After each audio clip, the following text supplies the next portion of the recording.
In my 25 years plus doing bridal alterations, I've accumulated a lot of fun memories and some wonderful stories. And one of the stories I want to share with you today is actually a story that's a little hard to share, but it's one that's going to be forever embedded in my heart.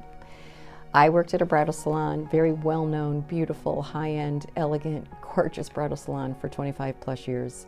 And when you work there, at a bridal salon, you become completely connected to the brides you work with and their families, because moms always come along for the ride. But with people that you work with, they become your family. And I call them my work family. And one year, and it was in the middle of October, I want to say, it was a full-on, very busy in New England during September and October. The store that I worked at suffered a fire on a Saturday morning. In that particular year, I was not doing alterations in the store itself. We had rented a location upstairs, an office, because we were so overloaded post-COVID that we rented a small office suite on the second floor, and all the dresses that I was working on were not in the store during the fire.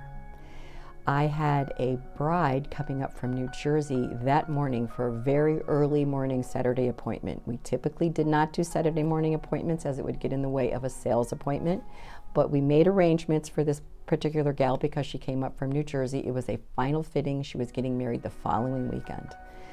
I probably was up in my studio working till maybe 8 o'clock, 9 o'clock, as I did sometimes when you get so busy during season, you're working late nights.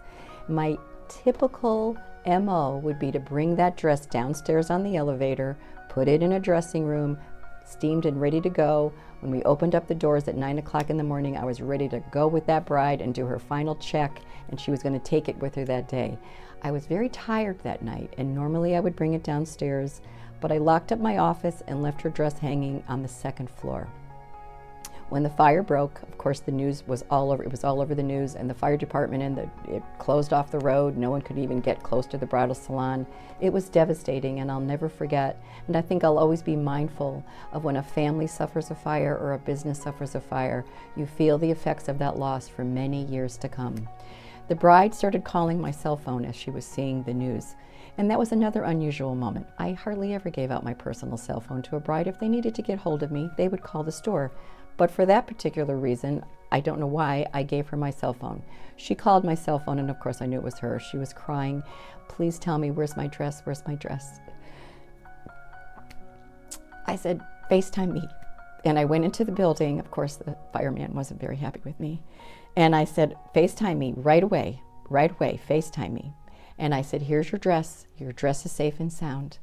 And when I showed her her dress hanging perfectly fine in my studio upstairs on the second floor, she blurted out, "That was my grandma." And I didn't know what she meant. Her grandmother had passed away 2 weeks prior to the wedding. And I feel like her grandmother was a little angel on my shoulder that encouraged me, "Don't go downstairs, bring it down in the morning." And not only was her dress safe, but the other 50 plus dresses that I was working on, because it was full-on bridal season, were all safe and sound, and they were all protected, and there was no damage at all. And I will always be forever grateful that there are angels that we don't see, and they help us out in the most trying times. And this bride sent us the loveliest note at the end and looked beautiful. Her wedding went off without a hitch. And I'll never forget that moment or that bride. Thanks for listening to my story behind the scenes.